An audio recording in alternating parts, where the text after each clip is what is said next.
to a new episode of Depreciation Nation, and as you saw in our last project video, our Audi 4000 rejuvenation is in full swing. Now, we are performing the rejuvenation in very small segments due to time and inability to control environmental conditions.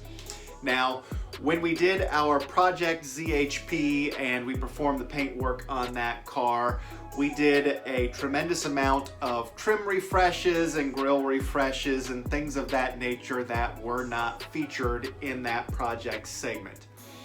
Now, our Audi is in significantly worse condition than our BMW was, but for this particular project, I wanted to show you how we complete rejuvenations on grills and headlight surrounds and things of that nature. So the subject of today's video is going to be headlight surround rejuvenation, and I am going to show you how we turn this into this right here. Now, for this particular project, we have used Rust-Oleum trim and bumper paint in the past, which is what we used on our BMW. This time around, we are working with Duplicolor's product of the same name, and I'm going to be quite honest, I have already used it on a few of our trim components. We have already refreshed the grille, which you will see at the end of the video, and we have already refreshed the other headlight surround, which you have already seen. But for all intents and purposes, we like the Rust-Oleum product better, but in for a penny, in for a pound. We already bought the Duplicolor product, and so that is what we are going to continue to use. So we are going to prep this for paint. We are going to work on getting all of the peeling paint off of this. It is worth mentioning that the previous owner sprayed the headlight surrounds black. Now, when the car was built in 1984, they were chrome. The chrome on this car is in pretty deplorable condition, and while it is not necessarily original, we are going to spray these black again in the interest of saving money. Now, we want to make sure that the way that we do this, the product is durable, stands up to repeated use, stands up to car washing and things of that nature, and so we are going to show you exactly how we do that. So, without further ado, let's get to work. Now, as you can see, we are out in our garage, and as you can see, we also are using the hood off of our Project Audi as a work surface for this project. Now, you probably saw us paint this hood in a previous video. We are very busy, and a lot of these projects require significant downtime while the paint cures and the coatings cure and things of that nature. So we have lots of small projects going all at the same time. Now, the goal with this headlight surround is going to be sanding the loose paint off, getting the loose chrome cleaned up. Ultimately, we are going to be priming it to get it sealed.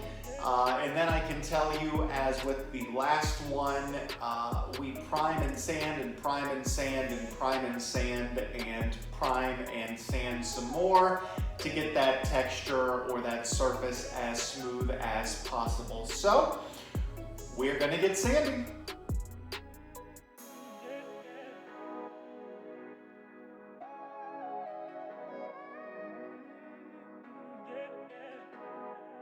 So as you can see, we have the large majority of the big flakes off of this particular surround. We've got it scuffed up pretty good. For reference, that was 80 grit sandpaper that we were using. We are now going to switch over to this, which is 320 grit sandpaper.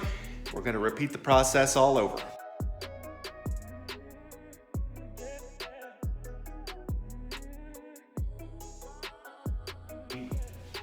We now have our surround pretty scuffed. Most of the loose paint is, well, actually all of the loose paint is off. Now, what happened when I sprayed the last one was I had some chrome peel up once the solvents of that primer hit that chrome. I fully anticipate that's what's going to happen this time around, and we are going to deal with that when we get there. So we have our reflector wrapped, and for the primer we are using Iron Armor sandable primer that we picked up at our local Harbor Freight. We are going to lightly dust it with our very first coat. We are going to leave it dry, and then we are going to see what it looks like.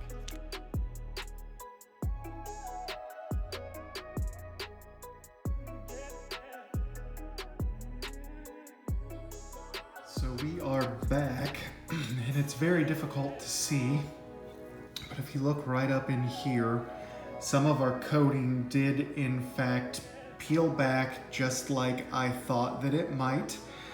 We've also got some peeling right here, and then again down here. Now, I've already kind of cleaned up this contamination right here. What we are going to do with this peeling coating is I've got a box knife, and we are actually going to peel or shave that back. So here we are after 6 coats, I believe, of sanding, shaving, and priming again. And we are actually pretty smooth with our finish at the moment. Could it be smoother? Probably, if we applied another 8 or 9 coats and continued to follow the process that we've been following. But at this time, it is good enough for me. So we are going to start laying our duplicator, trim, and bumper paint on it. We are going to dust it at first, and then we are going to place initial coats on it, allowing half an hour or so for the coats to dry in between application, and we're going to get to painting. So we have dusted our headlight housing again with Duplicolor's bumper and trim paint. It is time to put on another heavier coat, so that's what we're going to do right now.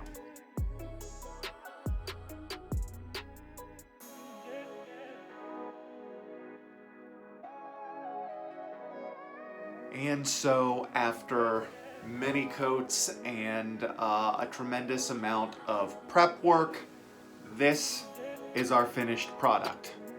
Now, as mentioned towards the beginning of the video, the chrome was peeling. It was in very rough shape. As I reiterated, we did many coats of primer, lots of sanding to get the finish as smooth as we possibly could. And again, this is how it came out.